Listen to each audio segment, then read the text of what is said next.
অনেক চেষ্টা করেছি, কিন্তু কিছুতেই ইবাদতে স্বাদ পাচ্ছি না।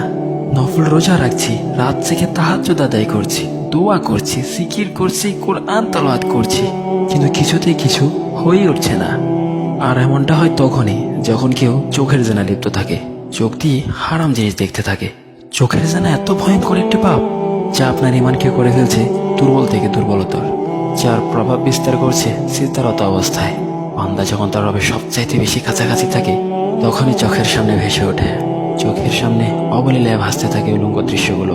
মহান রবের এতটা কাছাকাছি থেকেও নিজেকে আবিষ্কার করতে হয় রবের নাফরমানিতে।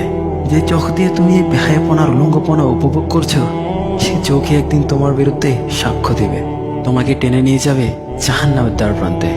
তাই নিজেকে ভালো কাছে ও ভালো চিন্তায় ব্যস্ত রাখতে হবে, অন্তরে আল্লাহ ভীতি জাগ্রত করতে হবে।